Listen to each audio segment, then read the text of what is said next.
الحمدللہ رب العالمین۔ ارشاد باری تعالیٰ ہے، توجہ سے سماعت فرمائیے، یہ نصیحت آموز باتیں ہیں، اگر یکسو ہو کے سنیں گے تو سیکھنے کو بہت کچھ ملے گا۔ بچوں دھیان سے یار، ارشاد باری تعالیٰ ہے، تیرے رب نے فیصلہ فرما دیا اللہ کے علاوہ کسی کی عبادت نہ کرو، وبالوالدین احسانا، اور والدین کے ساتھ حسن سلوک سے پیش آؤ۔ اپنی عبادت کے ماں بعد ہم سے اس بات کا تقاضا کیا گیا کہ تم والدین کے ساتھ حسن سلوک سے پیش آؤ۔ نبی رحمت صلی اللہ علیہ وسلم فرماتے ہیں، رضا اللہ فی رضا الوالدین و سخط اللہ فی سخط الوالدین۔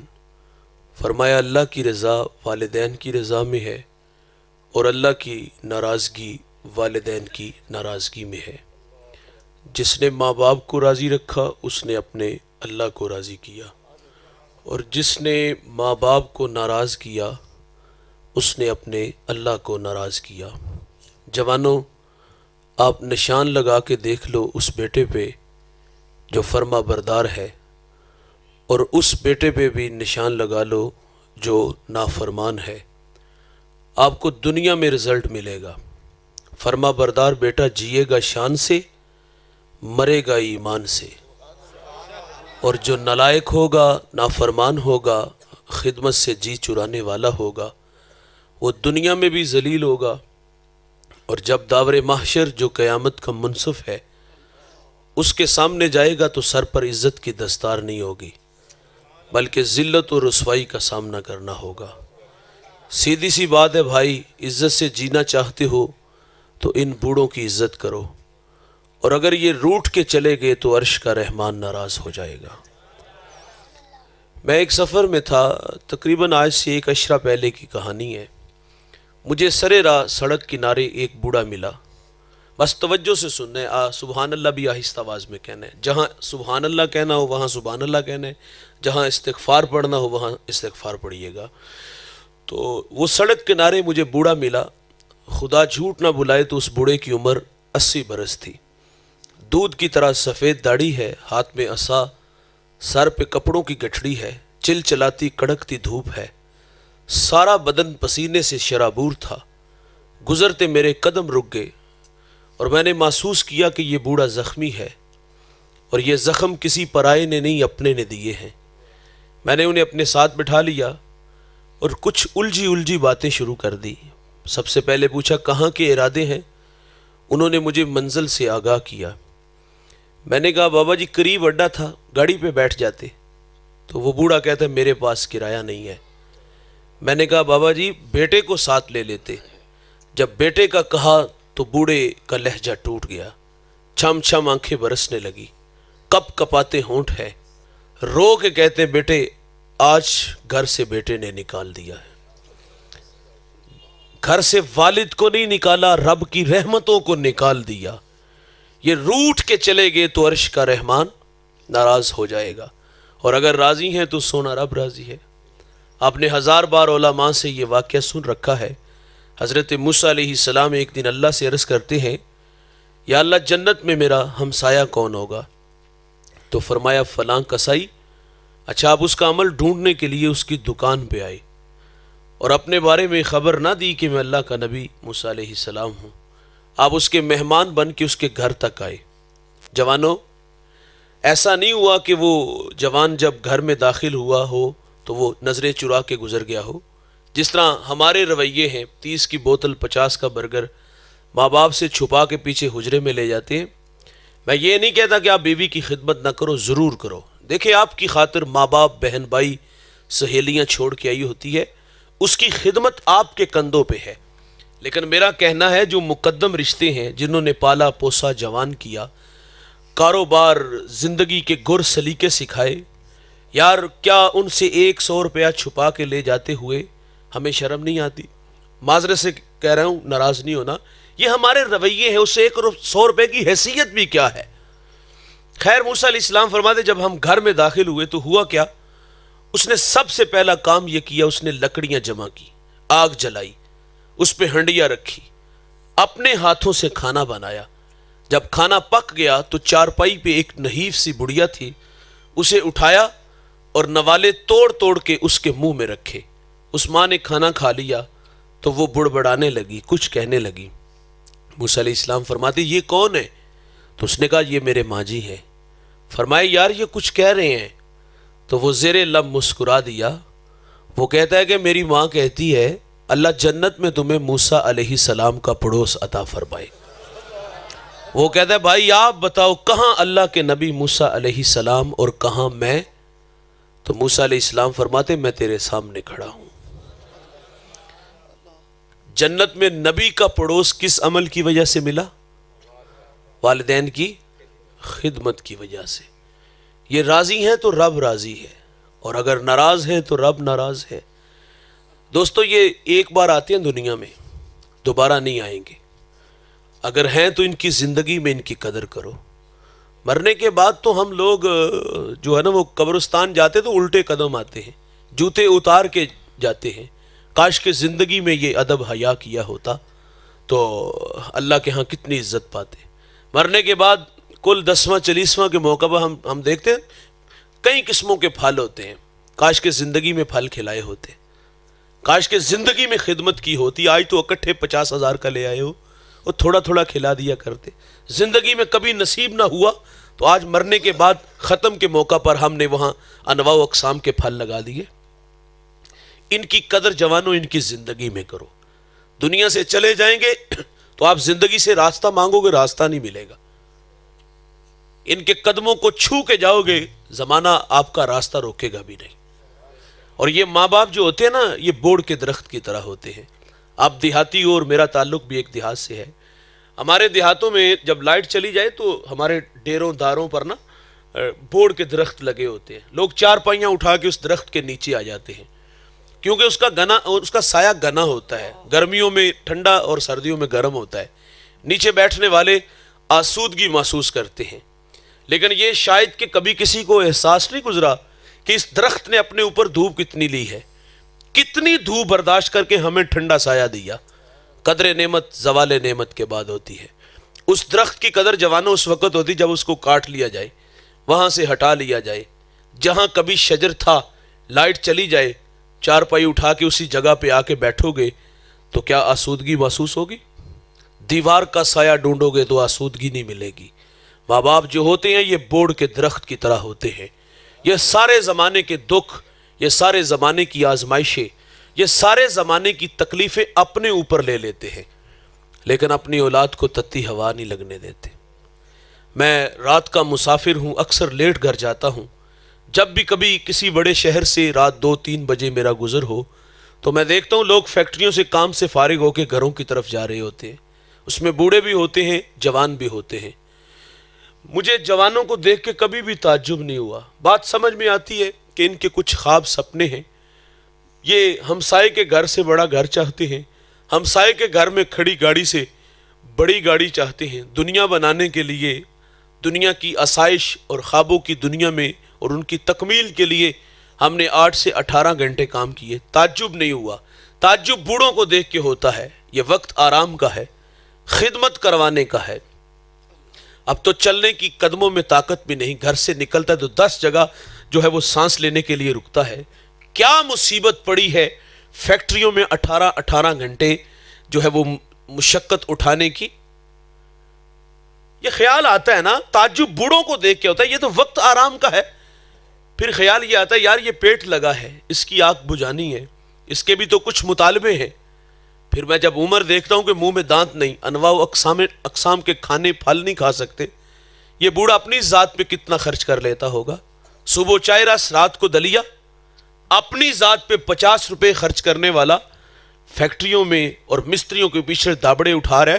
کیا مصیبت پڑی ہے؟ میں والدین کی عظمت کو سلام کرتا ہوں۔ ان کے پیش نظر ہوتا ہے پہلے بچے چھوٹے تھے، اسکول پڑھتے تھے، اب کالج میں ہے، یونیورسٹیوں میں پڑھتے ہیں، اب تعلیمی اخراجات بڑھ گئے۔ انہیں پورا کرنے کے لیے 8 سے 18 گھنٹے کام کیا۔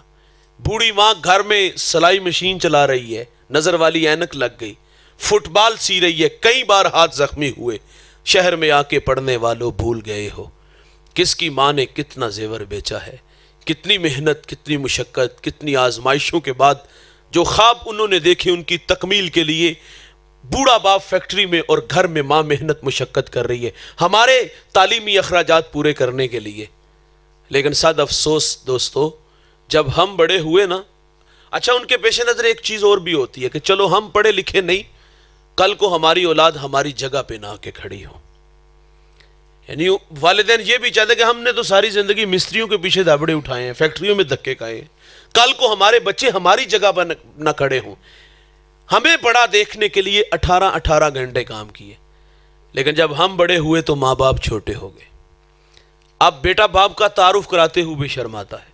میری دیوار کے متصل میرا ہمسایہ جوتے گانٹ گانٹ کر کے اس نے اپنے بچوں کو بڑھایا، لاہور چلے گئے اور باپ بچوں کو ملنے کے لیے لاہور چلا گیا سوغات لے کے، گنا گڑ وغیرہ.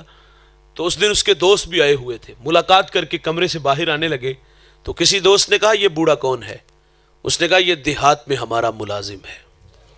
ماں باپ ہماری خدمت نوکروں کی طرح کرتے ہیں، لیکن نکمی اولاد کو تو نوکر نہیں نہ سمجھنا چاہیے. اور یار آج باپ کا تعارف کراتے ہوئے بھی شرماتے ہو. والدین کو انگلش کا کوئی ٹیڑھا میڑھا لفظ بول دینا تو بچے مذاق اڑاتے ہیں. 4 کلاسیں پڑھ لیتے تو تمہیں بولنے کا تو پتہ آ جاتا. اور کبھی ماضی کے اوراق پلٹ کے دیکھو، ان کے رت جگہ دیکھو، پیار کا طوفان دیکھو، تم کہاں تھے اور کہاں لا کے کھڑا کیا. اور آج کہتے ہو 4 کلاسیں پڑھ لیتے تو بات کرنے کا سلیقہ ہوتا. تمہیں 4 کلاسیں نہ پڑھاتے، چلنے کے قابل ہوتے تو ساتھ جو ہے وہ دہاڑی کے لیے لے جاتے، رات کو 50-100 روپے کما کے تم بھی تو لاتے. لیکن اپنے جیسا نہیں، اپنے سے بڑا دیکھنے کے لیے کہ اس جگہ پہ نہیں کسی بڑی جگہ پر دیکھنے کے لیے انہوں نے 18 گھنٹے کام کیے. آج بیٹا تعارف کراتے ہوئے بھی شرماتے ہیں. مجھے سرے راہ ایک ریڑی پہ دانے بھوننے والا بوڑھا ملا. اس کے میں نے ہاتھ دیکھا کام بھی نہیں کر رہے تھے. میں نے کہا بابا جی اس عمر میں بھی کام کرتے ہو؟ بڑا بھولا انداز تھا. مجھے کہتے ہیں مولوی صاحب میرا پتر 14ویں کلاس پڑھتا ہے. جوانوں اس پیار کو ہم کس ترازو پہ تولیں گے؟ کتنی محنت مشقت سے پالا اور آج باپ کا تعارف کراتے ہوئے بھی شرماتے ہو. اور ان لوگوں نے کتنے دکھ مصیبتیں جھیلی. یہ چائنا میں ایک جھٹکا لگا تھا آج سے 100 سال پہلے، بہت سارے لوگ مارے گئے، زمین تلے چلے گئے، اور ایک بہت بڑی عمارت کو جب اٹھایا گیا، نیچے سیل تھی، جب وہ پیچھے ہٹی ایک خاتون اور بچہ تھا، بے ہوش تھے، دونوں کو ہاسپٹل لے گئے. ہوش آیا تو عورت سے، اس خاتون سے سوال کیا گیا کہ بہن عجیب کہانی ہے، تیرا سارا بدن سلامت ہے لیکن تیری انگلیوں کے پورے زخمی ہیں، اس کی وجہ کیا ہے؟ اس نے کہا یہ امتحان تھا جس میں ہم پھنس گئے. چند دن میں بیٹے کو چھاتی کا دودھ پلاتی رہی، جب دودھ خشک ہوا بچہ بھوک کی وجہ سے بلکتا تو کہتی مجھ سے اس کا رونا دیکھا نہ گیا. کبھی کہتی میں انگلی اس کے منہ میں ڈالتی، کبھی زبان اس کے منہ میں ڈالتی، لیکن زبان بھی تو کانٹا بن چکی تھی. فرماتی جب یہ روتا تو پھر میری ممتا تڑپ اٹھی. کہتی میں اپنی انگلیوں کو کاٹتی، چباتی، جب خون نکلتا تو میں انگلی اپنے بیٹے کے منہ میں رکھ دیتی. ماں اپنا خون پیش کر رہی ہے، بوڑھا باپ پردیس کے دھکے کھا رہا ہے، مستریوں کے پیچھے دابڑے اٹھا رہا ہے، فیکٹری میں گالیاں کھا رہا ہے ہمیں بڑا دیکھنے کے لیے. ہم بڑے ہوئے تو یہ چھوٹے ہو گئے. اب تعارف کراتے ہوئے بھی شرماتے ہو. میرا کہنا ہے بھائی تم بہت بڑے علامہ ہو، بہت بڑے مفتی ہو، بہت بڑے پیر ہو، بہت بڑے سیاستدان ہو، بہت بڑے افسر ہو. جب گھر آؤ نا تو یہ سارے سٹار اتار کے آیا کرو. جب گھر میں داخل ہوا کرو تو وہیں 25 سالہ پرانا ببلو بن کے آیا کرو. جو تمہیں بچپن میں ماں پیار سے پپو کہتی تھی وہ بن کے آیا کرو. لیکن ہم گھر میں بھی بڑے بن کر آتے ہیں. جب گھر آؤ تو بڑا بن کر نہیں، چھوٹا بن کر آیا کرو. وہ بچپنے کی معصومیت لے آیا کرو. کیا ماں آج بھی نہیں کہتی؟ آپ 18ویں اسکیل کے افسر ہو، آج پورے ضلع کے آپ مالک ہو. ماں جب بھی بیٹے کو گھر سے رخصت کرتی تو یہ بات کہتی بیٹا سڑک دھیان سے کراس کرنا. ماں بیٹے کو رخصت ہوتے ہوئے یہ بھی کہتی بیٹا کسی سے جھگڑا نہیں کرنا، ٹائم پہ کھانا کھا لینا، وقت پہ گھر آ جانا. وہ آج بھی آپ کو وہی بچپن کا ببلو سمجھتی ہے یار، پپو سمجھتی ہے. لیکن آج ہم والدین کے ساتھ جو ہمارے رویے وہ بڑے تلخ ہے صاحب. تم جتنے مرضی بڑے بن جاؤ، ماں باپ کی خدمت میں آؤ تو بڑا بن کر نہیں، چھوٹا بن کر آیا کرو. امام اعظم کتنا قاداور شخص ہے یار، فتویٰ چلتا ہے آپ کا، شہر کا سب سے بڑا امام ہے، سب سے بڑا مفتی ہے، ماں کہتی بیٹے میں نے کوئی مسئلہ پوچھنا ہے فلاں بوڑھے عالم سے، سواری تیار کرو۔ امام اعظم یہ نہیں کہتے کہ ماں تیرا بیٹا خود بہت بڑا عالم ہے، سوال کرے جواب دوں گا، دلائل کی انبار لگا دوں گا، تشفی نہ ہوئی تو پھر چلے جائیں گے۔ اور یہ بھی نہ کہتے کہ جس کے پاس لے جا رہی ہو گو کہ وہ عمر میں بڑے ہیں لیکن علمی قد تیرے بیٹے کا بڑا ہے، ان کے پاس جانے سے میری توقیر کم ہوگی۔ ماں کے کہنے پر اسی وقت بچپنے کی معصومیت لے آتے، سواری تیار کرتے، ماں کو سواری پہ بٹھاتے اور اس عالم کے دروازے پر چلے جاتے۔ وہ باہر آتے تو فرماتے میری ماں نے آپ سے کوئی مسئلہ پوچھنا ہے، ان کی تشفی فرما دو۔ اور وہ شرمسار ہوتے کہ یہ تو مجھ سے بڑے عالم ہے۔ سوال کا جواب نہ آتا تو ماں کو یہ نہیں کہتے ماں اس شخص کے پاس لے آئی ہو جو مجھ سے سوال کا جواب لے رہا ہے، میں تو گھر سے آپ کو کہہ رہا تھا، بلکہ کان میں آہستہ آواز میں کہتے اور پھر اس عالم سے کہتے آپ تھوڑی سی اونچی آواز میں میری ماں کو مسئلہ بیان کر دو۔ ان کے پاس بڑا بن کر نہ آیا کرو، چھوٹا بن کر آیا کرو، ان کی قدر ان کی زندگی میں کرو۔ دنیا سے چلے جائیں گے تو راستہ مانگو گے، زندگی سے نہیں ملے گا۔ میرے کریم آقا صلی اللہ علیہ وسلم یمن کی طرف منہ کرتے ہیں، سنو سعادت مند بچوں کی کہانیاں۔ یمن کی طرف منہ کرتے ہیں، قمیض کے بٹن کھولتے ہیں، لمبے لمبے سانس لیتے ہیں اور کیا فرماتے ہیں؟ انی لاجد ریح الرحمن، مجھے یمن کی طرف سے یار کی خوشبو آتی ہے۔ وہاں کون تھے؟ وہاں حضرت اویس کرنی رضی اللہ تعالیٰ عنہ۔ ساری زندگی حضور سے ملاقات نہیں ہوئی، شرف صحابیت سے ممتاز نہیں ہوئے، خیر التابعین کا لقب پایا۔ میرے کریم آقا صحابہ سے فرماتے تمہیں اویس کبھی ملے نا تو اس سے کہنا کہ میری امت کی مغفرت کی دعا کرنا۔ پتہ چلا جو بیٹے فرما بردار ہوتے ہیں وہ مستجاب الدعوات بنتے ہیں، ان کی رضا میں رب راضی ہوتا ہے۔ صاحب بھائی یزید بستامی تصوف کا ایک بہت بڑا امام گزرا ہے۔ ایک دن ماں سے کہا ماں رب کو راضی کرنا ہے، اگر ناراض نہ ہو تو اپنے حق معاف کر دو۔ حسینوں کے خواب نہیں دیکھے کہ ماں کو ناراض کیا۔ ماں خوش ہوئی کہ الحمدللہ بیٹے نے رخصت اس بات کی مانگی ہے کہ رب کو راضی کرنا ہے۔ کہا بیٹے شوق سے جاؤ۔ بھائی یزید کہتے میں جنگلوں میں، بیابانوں میں، ویرانوں میں، غاروں کی تنہائیوں میں اس کے نام کا نغمہ آلامپا، اپنی ہستی ہی مٹا دی۔ 12 سال بستام کے جنگلوں میں اس کی طلب تڑب میں دھوڑتے رہے۔ فرماتے ایک دن میں سفر میں تھا، سرے راہ گھر آیا، جی چاہا کہ ماں کی قدم بوسی کرتا چلوں، سردیوں کی ٹھٹھرتی راتیں ہیں۔ فرماتے دستک دینے لگا تو ایک آواز آئی، بھائی یزید سکھ نہیں نہ ماں کو دیا تو دکھ بھی نہ دو، یہ وقت ان کے آرام کا ہے۔ یہ آواز کسی ہمسائے کی نہیں تھی، کسی فرشتے نے آواز نہیں دی تھی، یہ اپنے ضمیر کی آواز تھی۔ فرماتے اس خیال نے مجھے روک لیا کہ چلو ماں جب بیدار ہوگی قدم چوم کے منزل کی طرف بڑھوں گا۔ فرماتے تہجد کا وقت ہوا، نالی سے پانی باہر آیا، میں جان گیا کہ ماں بیدار ہو چکی ہیں۔ فرماتے میں نے دستک دی، والدہ باہر آئی، میری حالت کو دیکھا، تن پہ پیرہن پھٹا تھا، ایڑیاں بھی پھٹی تھی، داڑھی میں راکھ اٹی تھی۔ ماں نے دیکھا، کلیجہ پسیج آیا اور اللہ کے حضور ہاتھ اٹھا کے کہہ دی مالک میں نے بایزید کو تیری راہوں میں بھیجا تھا اور تو نے ابھی تک اس کو اپنا قرب نہیں عطا کیا۔ فرماتے واللہ یہ ماں کے میٹھے بول تھے کہ میری ایک تصوف کی منزل جو چلوں اور مراقبوں سے بھی حل نہیں ہو رہی تھی، ماں کے ہاتھ اٹھنے کی دیر تھی کہ میری رکی ہوئی منزل اسی وقت حل ہو گئی۔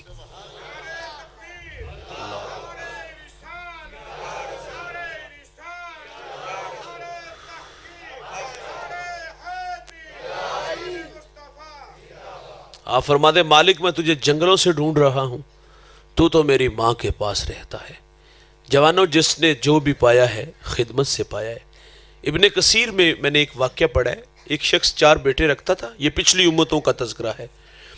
بوڑھا زندگی موت سے جنگ لڑ رہا تھا، سب سے چھوٹے بیٹے نے اپنے تینوں بھائیوں کو جمع کیا اور کہا کہ اس وقت والد بیمار ہیں اور انہیں خدمت کی ضرورت ہے، عجیب سی بات تمہارے سامنے رکھنے جا رہا ہوں، بوڑھے باپ کی خدمت میں کروں وراثت سے مجھے کچھ نہیں ملے گا، اور اگر آپ خدمت کرو تو آپ کو کچھ نہیں ملے گا۔ تینوں نے نظریں ملائیں، بھوکے تھے دنیا کے، کہا باپ تمہارا دولت ہماری، وہ دولت لے اڑے اور اس نے بوڑھے باپ کو لے لیا۔ اس کی آرزو بھی یہی تھی کہ میں خدمت کروں اور یہ اپنے مقصد میں کامیاب ہوا۔ اس نے تا دم آخر جب تک باپ زندہ رہا خدمت کی۔ جب والد دنیا سے جانے لگا تو لبوں پہ یہ نغمہ تھا کہ جا پتر تینوں ستے ہی خیرانے. باپ اس حال میں گیا کہ بیٹے پہ راضی تھا. باپ راضی تھا, معیشت تو کمزور تھی. خیر, فرماتے ہیں کہ ایک شب میں سویا, خواب میں مجھے ایک اللہ کا بندہ ملا اور اس نے کہا کہ فلاں شجر کے نیچے 100 درہم ہے, جاؤ اٹھاؤ لے آؤ. سوال کرتے کیا اس میں برکت ہے؟ کہا برکت نہیں ہے, کیونکہ کثرت اور ہے, برکت اور ہے. فرماتے وہ مجھے دوسرے دن پھر خواب میں ملے, کہا وہاں 10 درہم ہے. کہا برکت ہے؟ کہا نہیں. تیسرے دن ملے, کہا وہاں 1 درہم ہے. کہا برکت ہے؟ کہا ہاں اس میں برکت ہے. فرماتے میں گیا, وہاں 1 درہم پڑا تھا, اٹھایا بازار چلا گیا. وہاں ایک شخص آواز دے رہا تھا, 1 درہم میں 2 مچھلیاں. درہم دیا, مچھلیاں گھر لے آئے, پیٹ چاکیے, دونوں سے ایک ایک قیمتی موتی نکلا. ایک موتی لے کے بازار گیا. بھلا زمانہ تھا, آج تو دا لگا لیتے ہیں. سنار کو دکھایا, اس نے کہا پورے بازار میں اس کی کوئی قیمت نہیں دے سکتا.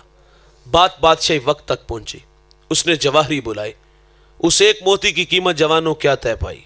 10,000 درہم, 20,000 درہم, 25,000 درہم نہیں, اس 1 درہم کی قیمت 30 خچر, ان پہ جتنا سونا لاد لیا جائے ایک موتی کی قیمت طے پاتی ہے.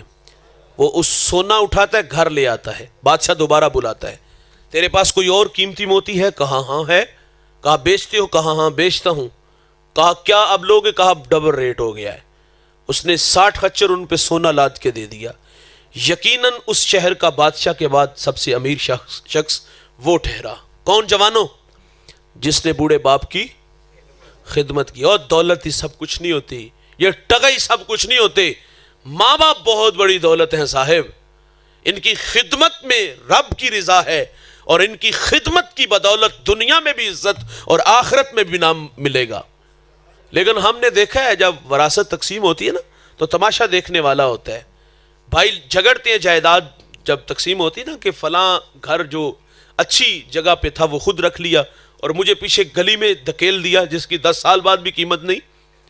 بھائی جائیداد پہ جھگڑے. کبھی زمانہ تھا بچپن میں جھگڑتے تھے, اور وہ جھگڑا بڑا خوبصورت تھا کہ ماں میری ہے, باپ میرا ہے, اور اس بات پہ اتھرو بھی بہائے جاتے تھے. لیکن بڑھاپے میں کاش کہ یہ جھگڑا ہوتا تو کتنا خوبصورت ہوتا. لیکن بڑھاپے میں یہ جھگڑا نہ ہوا, جھگڑا جائیداد پہ ہوا. اور جب والدین کی باری آتی تو یہ تماشا دیکھنے والا ہوتا ہے. ایک بھائی کہتا ہے یار میرے بچے زیادہ ہیں اور میرا گھر چھوٹا ہے, میرے خرچے زیادہ ہیں, تو 4 مہینے تو میرے نکلوا دینا. یہ کون کہہ رہا ہے؟ بیٹا کہہ رہا ہے. کس کے لیے کہہ رہا ہے؟ اپنے والدین کے لیے کہہ رہا ہے. نالائق, تیرے پاس ماں باپ کے لیے 4 پائی کی جگہ نہیں ہے؟ تیرے پاس باپ کو 2 وقت کا کھانا کھلانے کے لیے پیسے نہیں ہیں؟ کوئی کہتا ہے بوڑھا کھانستا ہے, میرے بچوں کی نیند خراب ہوتی ہے, میرا گھر چھوٹا ہے, بچوں کے اخراجات زیادہ ہیں, میں کیسے بوجھ اٹھاؤں؟ اس سماج میں ایسی بھی نالائق اولاد ہے. کئی بوڑھے اولاد کے رویوں سے نالا ہو کے سڑکوں پہ دھکے کھا رہے ہیں, بھیک مانگنے پہ مجبور ہوئے, صدقہ و خیرات کھانے پہ مجبور ہوئے. مجھے ایک صاحب نے کال کی, وہ کہتے جی میں نے آپ سے ایک مشورہ لینا ہے. میں نے کہا بسم اللہ فرمائیں. کہتے جی میری والدہ جوانی میں بیوہ ہو گئی, اور میری کوئی بہن نہ کوئی بھائی ہے, میں اکیلا ہوں. میری ماں نے مجھے بڑی مشقت سے جو ہے وہ پڑھایا لکھایا, اور آج میں بڑا ہو گیا ہوں, شادی بھی ہو گئی ہے, لیکن میں بڑا پریشان ہوں. میں نے کہا پریشانی اب کیا ہے؟ کہتا ہے وہ شادی تو ہو گئی ہے, اب نو ساس کا جھگڑا رہتا ہے, اور مجھے اس بات کا ادراک ہے کہ قصور میری ماں کا ہے, بیوی کا نہیں ہے. تو اب میں آپ سے مشورہ لینا چاہتا ہوں کہ کیا میں اپنی ماں کا نکاح کر دوں؟ میں نے کہا ظالم, جوانی تو تیرے نام لگا دی, اور آج اپنی عیاشیوں کے لیے ماں کو گھر سے نکالنا چاہتا ہے. جب شادی کا وقت تھا, میں نے کہا عمر کتنی ہو گئی؟ 50 کے قریب ہے. وہ بڑھاپا آ گیا, آج تیرے سہارے کی ضرورت تھی, اور آج تو ماں کو دھکے دے رہے. آج تو بڑا شریعت کا پاسدار بنا, آج تجھے خیال آیا کہ ماں کو نکاح کی ضرورت ہے. جب نکاح کا وقت تھا اس وقت بھی نہیں اس نے کیا. اب تو بڑھاپا ہے یار, اب تو تیرے سہارے کی ضرورت تھی, تیرے میٹھے بولوں کی ضرورت تھی, اور آج تو کہتا ہے میں ماں کا نکاح کر دیتا ہوں. تو نے ماں کے کردار پہ شک کیا, تو ایسی ایسی نلائق بھی اولاد ہے۔ دوستو یہ بہت انمول تحفہ ہے رب کی طرف سے، ایک بار آتے ہیں دوبارہ نہیں آتے، چلے جائیں گے تو رونا پڑے گا۔ آقا فرماتے الا انبئکم باکبر الکبائر، صحابہ میں تمہیں بڑے بڑے گناہوں کی خبر نہ دوں؟ عرض کی آقا ارشاد فرمائیں، فرمایا الاشراک باللہ، اللہ کے ساتھ کسی کو شریک ٹھہرانا، وعقوق الوالدین، والدین کی نافرمانی کرنا، وقول الزور، جھوٹی گواہی دینا۔ بڑے گناہوں میں ایک گناہ ماں باپ کی نافرمانی ہے۔ ترمذی کی روایت، ابو ہریرہ راوی، باب الفتن میں یہ روایت موجود ہے۔ آقا فرماتے ہیں کہ جب میری امت میں 15 بری خصلتیں آ جائیں گی، ریحن حمراؤ، فرمایا امت انتظار کرے سرخ آندھیوں کا، وزلزلاتن، زلزلوں کا، انہیں زمین میں دنسا دیا جائے گا اور آسمان سے بھی تابڑ توڑ حملے ہوں گے۔ وہ 15 بری خصلتیں کون کون سی ہیں؟ عزت تؤخذ الفیء دولاً، فرمایا جب حکمران طبقہ سرکاری خزانے کو دونوں ہاتھوں سے لوٹنا شروع کر دے گا، والامانۃ مغنما، جس کے پاس امانت رکھی جائے گی وہ ذاتی مال سمجھ کے ہڑپ کر جائے گا، والزکاۃ مغرما، مالدار لوگ زکوٰۃ دینا چھوڑ دیں گے، وتعلم لغیر الدین، علماء دین دنیا کے طلبگار بن جائیں گے، واتى رجل امرأته، آدمی بیویوں کے فرما بردار ہوں گے، وأق امہ، ماؤں کے نافرمان ہو جائیں گے، وأدنى صدیقہ، دوست کے ساتھ حسن سلوک سے پیش آئیں گے، وأقصى اباہ، باپ کے ساتھ بد سلوکی کریں گے، وشربت الخمور، شرابیں عام ہوں گی، اس امت کا اول آخر پہ لان تان کرے گا، یہ گانے والی رنڈیاں عام ہوں گی۔ ایک صحابی نے حضور سے عرض کیا حضور قیامت کب آئے گی؟ فرمایا جب مائیں ذلیل ہو جائیں گی۔ کیا یہ گھر گھر کی کہانی نہیں؟ مجھے ایک بڑھیا ملی، میں نے چہرہ اترا ہوا دیکھا، میں نے کہا خیریت؟ پھونٹ پھونٹ کے رونے لگے۔ میں نے کہا کیا ہوا؟ کچھ آنسو تھمے تو فرما دیا آج بیٹے نے منہ پہ تھپڑ مارا ہے، میرا ہاتھ پکڑ کے سر پہ رکھا، قریب تھا کہ پھٹ جاتا۔ فرمایا جب اولاد نالائق ہو جائے گی تو رحمت خداوندی روٹ جائے گی۔ فرمایا یہ دوست کو دیکھ کر باہیں پھیلائیں گے، باپ کو دیکھ کے رستہ بدل لیں گے، یار آئے گا کنڈا کھڑکائے گا، جہاں جی چاہے گا لے جائے گا، بوڑھی ماں بوڑھا باپ کہہ رہا ہوگا، پرواہ نہیں کریں گے۔ کیا آج ایسا ہے کہ نہیں ہے؟ ایک زمانہ تھا ماں باپ ڈرتے تھے اس بات سے کہ بچے ناراض ہو گئے، کیونکہ دل ڈوب سا جاتا ہے جب بچے ناراض ہو نا، کہ کہیں نالائق گھر چھوڑ کے نہ چلے جائیں، کھانا کھانا نہ چھوڑ دیں۔ اب ماں باپ کا یہ ڈر نہیں رہا کہ بچے گھر سے چلے جائیں گے یا کھانا کھانا چھوڑ دیں گے، اچھے ہوٹلوں سے کھانا لا کے سامنے بیٹھ کے کھاتے ہیں، اور ایسے ایسے کام گھر میں رہ کے کریں گے جس سے ماں باپ کو اذیت ہو۔ اب ماں باپ کا ڈر یہ ہے کہ کہیں نالائق منہ پہ تھپڑ نہ مار دے، آج ڈرتے ہیں۔ میں نے ایک چوک میں ایک بوڑھے کو اپنے بیٹے کے ہاتھوں سے جوتے کھاتے ہوئے دیکھا تھا۔ فرمایا جب ماں باپ ذلیل ہو جائیں گے تو قیامت آ جائے گی۔ آج کہتا ہے بابا جی منہ بند کر کے بیٹھو، آپ کو تو بات کرنے کا بھی نہیں پتا۔ میں ٹوبہ ٹیک سنگھ ایک جگہ بیان کرنے کا تو مجھے کسی نے بتایا یہ بچہ تبلیغ کرتا ہے، لوگوں کو جو ہے وہ نماز کی دعوت دیتا ہے، سر پہ امامہ بھی باندھا ہوا تھا۔ میں نے کہا جی بہت اچھا عمل ہے، اللہ قبول فرمائے۔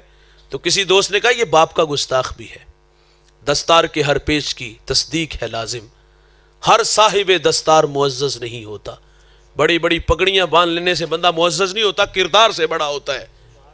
میں نے کہا نالائق باپ کے بارے میں؟ وہ کہتا ہے مجھے بھی بٹھائیں، میرے ابا کو بھی بٹھائیں، میری غلطی ہوئی تو میں جوتے کھاؤں گا۔ میں نے کہا اگر تیرے باپ کی غلطی ہوئی تو پھر جسے جو غلط ہوا اس کو جوتے مارو گے؟ کو بات کرتے ہوئے میں نے کہا شرم کرو۔ میں نے خیر اس کے دل کے دروازے پر دستک دی، اس کی کھوپڑی میں بات آئی، 10 منٹ بعد واپس آیا، آنکھیں برس رہی تھی۔ وہ کہتا میرا باپ تو مہربان ہی بڑا ہے، میں ہاتھ باندھ کے کھڑا ہوں، اس نے سینے سے لگا لی۔ یہ آپ سے بڑی محبت کرتے ہیں دوستو، لیکن ہمیں شاید کہ ادراک ہی نہیں۔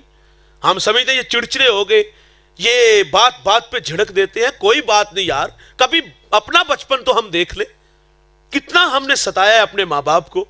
آج ان پر بڑھاپا آیا ہے، حواس ان کے قائم نہیں، ان طبیعت چڑچڑی ہو گئی ہے، درگزر کرو یار، یہی تو امتحان ہے، اسی کا تو صلہ ہے۔ لیکن ہم ذلیل کرتے ہیں ماں باپ کو۔ ان کی قدر کرو دوستو، نہیں آئیں گے دوبارہ۔ میرے نبی فرماتے جنت تمہاری ماں کے قدموں تلے ہے، اور پھر عملاً رسول اللہ نے ہمیں کر کے بھی دکھایا۔ مصلی امامت پہ کھڑے ہیں، یہ مکی دور نہیں مدنی دور ہے، یہاں آداب کی آیتیں اتر چکی ہیں، یہاں صحابہ کتار اندر کتار کھڑے ہیں۔ حضور مصلی پہ کھڑے ہیں اور بچھڑی ماں یاد آئی تو چھم چھم آنکھیں برسنے لگی۔ دیکھیے صاحب، مثال سے عرض کروں گا، جس نے دکھوں کا دور دیکھا ہو نا، خوشحالی آئی تو انسان آرزو کرتا ہے کاش کہ آج ماں باپ ہوتے تو میرے سر پر عزت کی دستار دیکھتے۔ میرے ایک دوست نے گاڑی لی، میں نے مبارکباد پیش کی تو آنکھیں برسنے لگی۔ میں نے کہا یہ ماضی کی تلخیاں ہیں یا خوشی کے آنسو ہیں؟ وہ کہتا ہے ایک زمانہ تھا میرے پاس کچھ بھی نہیں تھا، ماں بیمار ہو گئی اور میرے پاس اتنے پیسے نہیں تھے کہ میں ماں کو گاڑی پہ بٹھا کے ہاسپٹل لے جاتا۔ وہ کہتا ہے ماں کو گدھا گاڑی پہ بٹھایا اور ماں راستے میں ہی زندگی کی بازی ہار گئی۔ وہ کہتا ہے آج سب کچھ ہے لیکن ماں نہیں ہے۔ اس مجمع میں کئی ایسے لوگ ہوں گے وہ غربت کی زندگی سے اٹھے ہوں گے اور اللہ نے معاشرے میں بڑا نام وقار دیا ہوگا۔ یاد آتے ہیں اپنے بچھڑے ہوئے اس وقت، اپنا ماضی بھی یاد آتا ہے کہ کبھی کھانے کے لیے کچھ نہیں تھا، اچار سے روٹی کھا لیتے تھے، لسی میں نمک مرچ ڈبو کے جو ہے وہ روٹی کھا لیتے تھے۔ ایک وقت کا ہوتا تھا، ایک وقت کا ہوتا نہیں تھا۔ آج دسترخوان پہ انواع و اقسام کے کھانے لگے ہوئے ہیں۔ کبھی کوئی محلے میں جانتا نہیں تھا، آج پوری دنیا میں نام ہے۔ کبھی پاس سائیکل نہیں تھا، آج جہازوں کا سفر ہے۔ انسان پھر ان محبوب رشتوں کو ڈھونڈتا ہے، کاش کہ آج وہ ہوتے جنہوں نے غربت میں ہمیں پالا تھا۔ آج عزت کی دستار ہے، آج معاشرے میں نام اور مقام ہے، ہوتے تو کتنا خوش ہوتے۔ انسانی فطرت ہے۔ حضور کی ماں کب بچھڑی تھی؟ جب میرے نبی کی عمر 6 سال تھی۔ اب وا کا ٹیلا آیا اور سیدہ آمنہ بیمار ہو گئی۔ بخار تلخ تھا جس نے حضرت آمنہ رضی اللہ تعالیٰ عنہ کی جان لے لی، اور وقت رخصت ام ایمن سے کہا کہ میرے بیٹے محمد کو باحفاظت امیر قریش تک پہنچا دینا، اور پھر حضور کو پاس بلا لیا۔ ادھر بچپنے کی معصومیت، پیشانی میں نبوت کا نور ماں بیٹے میں خوب سی جاتی ہے اور کہتی بیٹے کلو حیٍ میت کلو جدید بال کلو کبیر یفنا وانا میتۃ وذکر باق وولدت طہرا۔ فرمایا بیٹے ہر نئی چیز نے پرانا، ہر باقی نے فنا ہو جانا ہے۔ فرمایا بیٹے میں بھی جا رہی ہوں لیکن سنو میرا ذکر باقی رہے گا، وہ اس لیے کہ میں تیرے جیسا پاکیزہ اور ستھرا محمد چھوڑ کے جا رہی ہوں۔ سانسوں کی مالا ٹوٹ گئی، موتی کہیں فضا میں بکھر گئے۔ ماں سے لپٹ کے حضور روئے، پھر اپنے ننھے ننھے ہاتھوں سے کالے پتھروں کی قبر بنائی، اس پہ آنسوؤں کا چھڑکاؤ کیا، اور پھر حضور پلٹ پلٹ کے ان کالے پتھروں والی قبر کو دیکھتے ہیں۔ ام ایمن کہتی میں حضور کو پہاڑ سے لے کے نیچے اتری تو میں نے پیچھے پلٹ کے دیکھا تو حضور میرے ساتھ نہیں تھے۔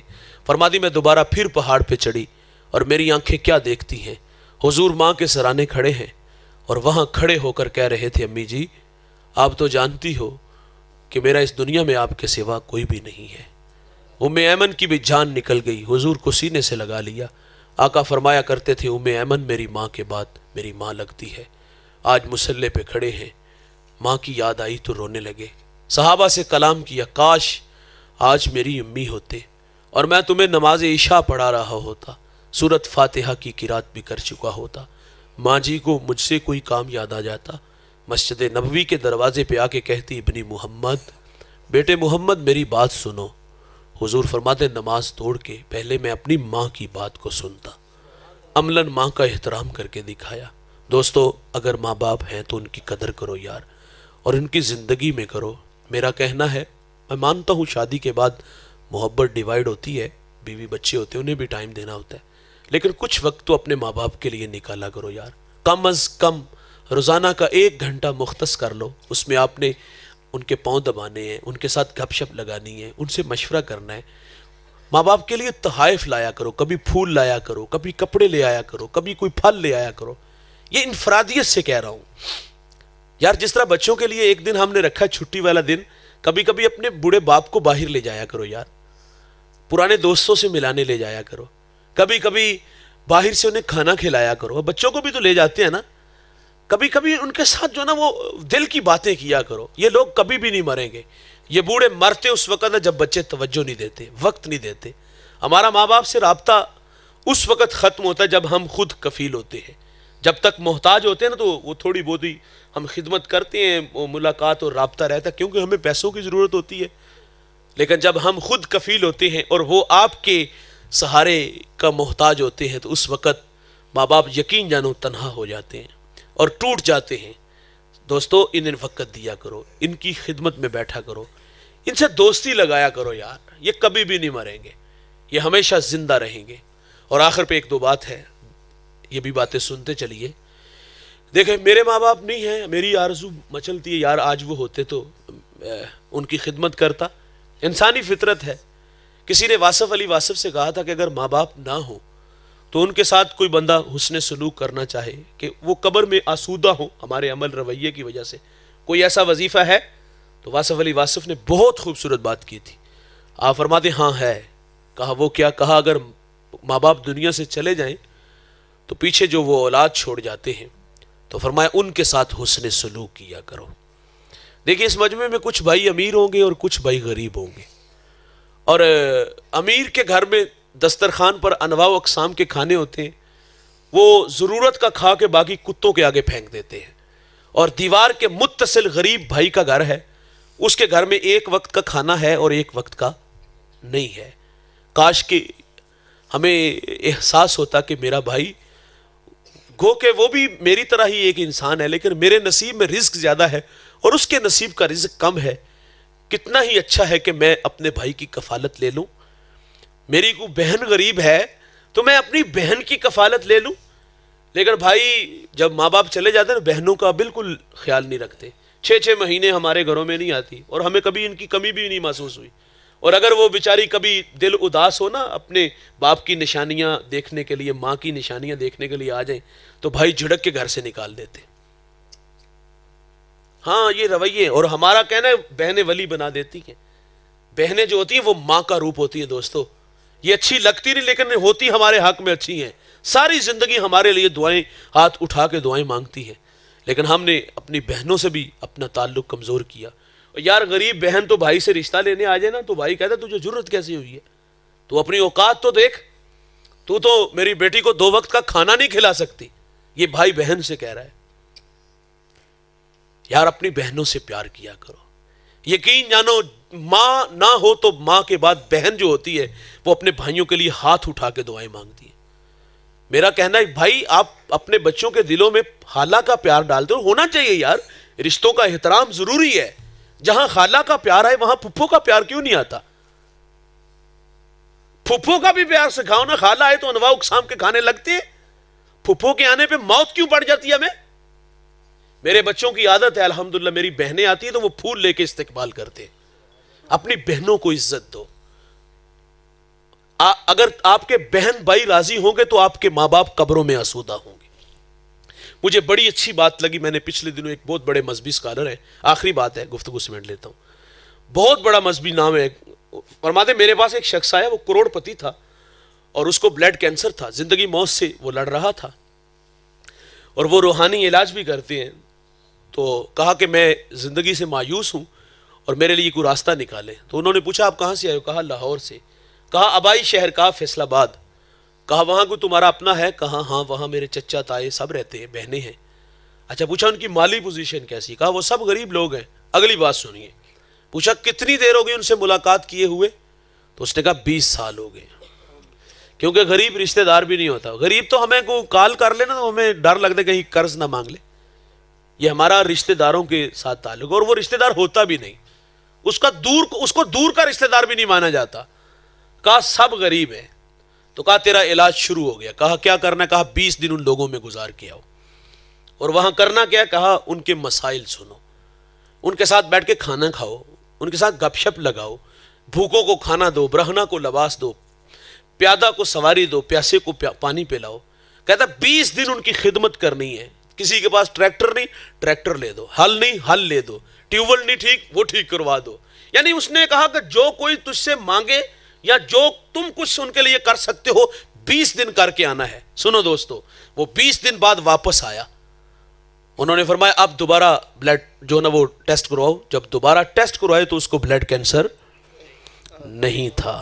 بھائی جان جہاں دوا کام نہیں نہ آتی وہاں دعائیں کام آتی ہیں. اور دعائیں کروایا نہ کرو, کام ایسے کرو کہ لوگ آپ کے لیے دعائیں کیا کریں. میرے نبی کا فرمان ہے اگر عمر میں برکت چاہتے ہو, رزق میں برکت چاہتے ہو تو صلہ رحمی کیا کرو. اور تمہاری صلہ رحمی کے سب سے زیادہ مستحق تمہارے اپنے بہن بھائی ہیں. اس مجمع میں کوئی خوشحال بھائی ہے تو وعدہ کرے کہ وہ اپنے بھائی کا خیال رکھے گا, وہ اپنی غریب بہن کا خیال رکھے گا. یقین جانو اس خدمت میں اتنا نشہ ہے, آپ یہ آغاز کر کے دیکھو آپ کے رزق میں کمی نہیں آئے گی. جو مٹھی باندھ رکھتے ہیں نا, اشفاق بھائی کہتے ہیں ان کی فرماتے میری دادی اماں کہا کرتے جو مٹھی بچے بات رکھتے اس میں چیز تھوڑی آتی ہے، اور جو مٹھی کھول لیتے ہیں اس میں چیز، مٹھی بند نہ کرو، کھول کے رکھو۔ اللہ کے دیے سے دینا ہے بھائی، اپنے پلے سے کون سا دینا ہے؟ ماں باپ راضی ہوں گے قبروں میں اگر یہ بہن بھائی راضی ہیں۔ اللہ ہمیں عمل کی توفیق عطا فرمائے۔ میں شکر گزار ہوں اپنے عزیز دوستوں کا جنہوں نے اس بابرکت بزم میں ناچیز کو حاضری کا شرف بخشا۔ ماشاءاللہ بڑی محنت سے اتنے سارے لوگ جمع کیے۔ اللہ تعالیٰ ان کی محنت، جستجو، کاوش اپنی بارگاہ میں قبول فرمائے۔ آنے والوں کو دارین کی اللہ سعادت دے۔ آخر پہ ایک ضروری اعلان سماعت فرما لیں۔ میں ان بچوں سے بالخصوص کہوں گا کہ یہاں سے کچھ ساتھیوں کو ساتھ لے آئیں۔ ہمارا سالانہ مصطفی اجتماع ہوتا ہے گجرانوالہ مرکز مصطفیٰ میں۔ اس دفعہ 24 مارچ بروز اتوار صبح 10 بجے سے لے کر نماز عصر تک یہ پروگرام جاری رہے گا۔ تلاوت، نعت، مصطفی مبلغین کے خطابات، بعد ازیں پیرزادہ محمد رضا ثاقب مصطفی صاحب امیر اعلیٰ ادارت المصطفیٰ آپ خطاب فرمائیں گے۔ یہ پروگرام بڑا بامقصد ہوتا ہے، بہت کچھ سیکھنے کو ملے گا، ہم لوگوں کا وقت ضائع نہیں کرتے۔ آپ دوستوں سے گزارش ہے کہ نور و نگہت سے لبریز اس محفل نور میں تشریف لا کر ابدی سعادتوں کے حقدار بنیے گا۔ آپ ہمارے ہاں تشریف لائیں گے تو ہماری آنکھیں آپ کے لیے فرش راہ ہوں گی، ہم آپ کا انتظار کریں گے۔ اللہ تعالی ہم سب کو عمل کی توفیق عطا فرمائے۔